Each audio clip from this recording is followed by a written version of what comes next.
Technical View Pound-Sterling 7 September 2020 per jam 10 lewat 25 menit waktu Indonesia bagian Barat. High 1.3255 dan low 1.3235. Running price kini bertahan di 1.3237 dengan range yang cukup sempit, dan market sedang menantikan apa yang akan terjadi selanjutnya dengan Brexit talk, karena Perdana Menteri Johnson mengatakan dirinya men-setting area tanggal 15 Oktober ya.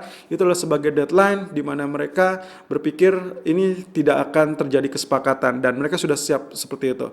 Dan lagi-lagi ini sudah terbaca oleh Uni Eropa sebetulnya, dan juga dengan kemarahan Angela Merkel sempat mengancam untuk sudah tidak ada lagi yang namanya pembicaraan ataupun pembahasan, karena dinilai Perdana Menteri Johnson dinilai sebagai orang yang tidak paham untuk negosiasi. Kita balik ke teknikalnya. Kurang lebih yang kemarin terjadi penurunan, Anda bisa lihat sendiri curam sekali sampai zona ini. Ini sebetulnya juga sempat kita tandai 1.3150 ya. Ternyata dia berhenti kurang lebih di area 1.3174, rebound dan ditutup 3278. Artinya rebound 100 poin kawan-kawan. Dan itu salah satunya terjadi karena dolar kembali ambrol atau kembali mengalami penurunan. Nah, kalau lihat dari bentukannya seperti ini sangat cantik ya. Ini meskipun dalam teritori ini sebetulnya bisa mengancam apa yang namanya bullish rectangle yang kita miliki ya. Ini adalah bullish flag atau bullish rectangle-nya. Dan ingat, apakah ini light wave? Saya sudah sempat menjabarkan semuanya bahwa kita tinggal menarik aja areal Fibonacci retracement di grafik ini ya, which is kemarin kita sudah mendapati zona kira-kira arealnya adalah di areal ini ya. Jadi kalau misalkan dianggap gagal, berarti kita akan melihat 1.3 atau 1.29 ya, 1.2903 itu adalah zona terakhir kita untuk kemungkinan potensi diasumsikan bahwa Elliott Wave gagal ya. Tapi kita akan lihat hari ini, saya rasa dengan bentuk candle penutupan yang semacam Dragonfly, Doji ataupun Hammer, saya rasa ini harusnya akan terjadi rebound ya, terjadi kenaikan kurang lebih seperti ini teman-teman ya. Ini di tanggal 4 Agustus yang lalu, mirip sekali. Nah, lalu kemudian dia akan mengalami kenaikan. Di grafik keempatnya, saya coba melihat dari sisi yang lain. Kurang lebih kalau kemarin kita sudah mendapatkan dia tembus saat di sini sebagai areal trendline. Kali ini, karena kemarin kita berhasil memanfaatkan dari zona Fibonacci retracement-nya, kali ini saya melihat dari trend channel ya. Trend channelnya kita kurang lebih seperti ini. Nah, untuk tidak membingungkan, sebetulnya kalau misalkan lihat dari Fibonacci retracement, ini masih dalam zona-zona yang cukup aman. Jadi Anda bisa manfaatkan penurunan adalah momentum untuk Anda melakukan buy. Dan ini kurang lebih hampir mirip kejadiannya. Areal 61.8% di 1.3215, lalu kemudian historical price 1.3244, berarti zonanya masih kurang lebih akan bertahan di situ, dan 50% di 1.3266. Lalu kemudian ada juga 1.3316. Jadi kemungkinan perkiraan saya pergerakannya antara 1.3152, ini adalah zona risikonya. Lalu kemudian paling tinggi itu berada di 1.3316. Hari ini saya lebih cenderung untuk melakukan buy on dip di kisaran 1.3215 ataupun 1.3224 ya. Sampai saat ini areal terendah baru 3235. Target pertama adalah 1.3266 di areal 50% ini, dan target kedua adalah 1.3316. Stop loss kurang lebih saya asumsikan sedikit di bawah areal ini di 1.3150. Selalu gunakan stop loss dan risk management sesuai dengan equity dan strategi trading Anda. Irfan untuk Agrodana.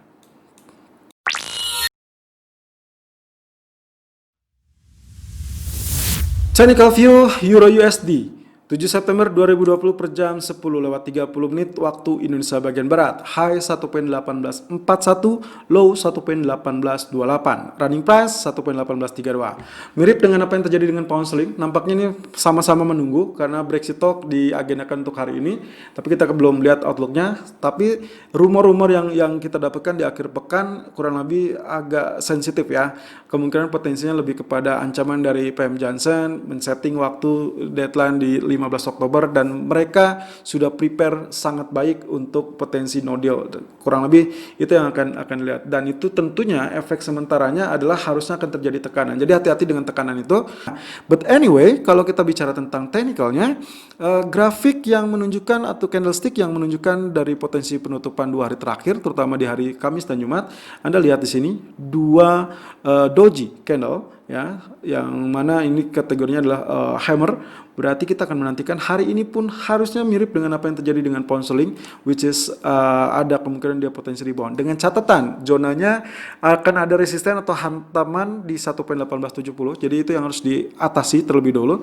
Kalau itu bisa diatasi, berarti kita akan bisa melihat kembali zona 1.19 atau bahkan mendekati 1.20 kembali. Tapi dengan catatan pekan ini kita akan menantikan dengan ECB monetary policy yang menurut skema itu seharusnya tidak akan berubah suku bunga, dan yang dinantikan adalah pernyataan dari Christine Lagarde, ya. Dan banyak yang bilang kalau misalkan terlalu menguat juga terlampau jelek untuk terutama ekspornya, apalagi dalam musim pandemi seperti ini, ya. Jadi yang diperlukan sebetulnya stimulus kembali, dan bahkan di Eropa ini sangat-sangat banyak stimulus yang bisa dimanfaatkan, terutama dari kawasan Jerman ataupun dari Prancis yang sudah menggelontorkan dana bermiliaran.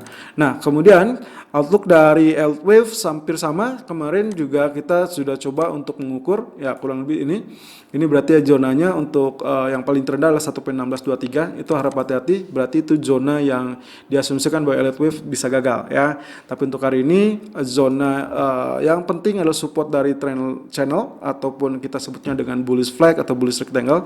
Ini adalah pole-nya atau tiangnya, ini adalah flag-nya, ya. Dengan support kurang lebih 1.1767. Kalau kemarin ini 1.1740, sekarang kita berada di 1.1767. Itu yang tidak boleh ditembus.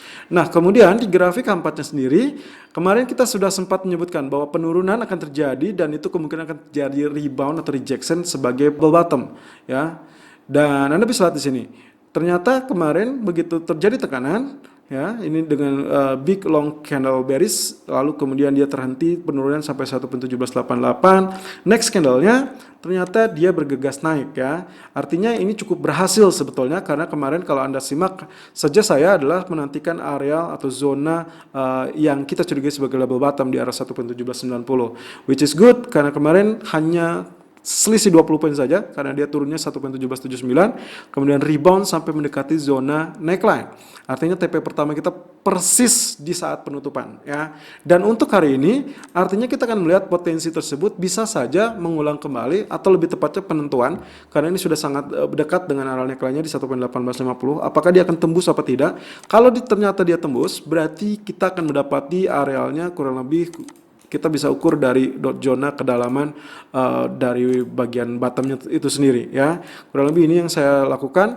Jadi Anda bisa lihat, nah ini kurang lebih ketinggiannya atau kedalamannya, atau Anda bisa langsung tarik sampai areal biru karena memang tailnya cukup panjang.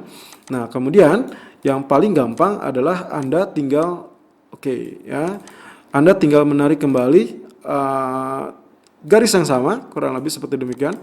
Lalu Anda pindahkan, ya. Kalau kita asumsikan ini sebagai areal neckline, berarti kita asumsikan mulainya dari sini, ya.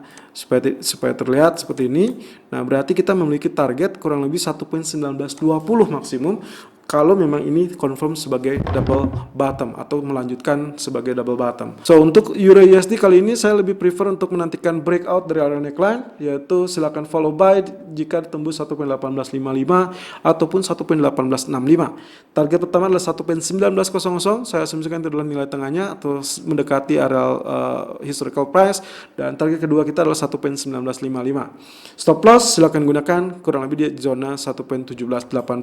Selalu gunakan stop loss dan risk management sesuai dengan equity dan strategi trading Anda. Irfan untuk Agrodana.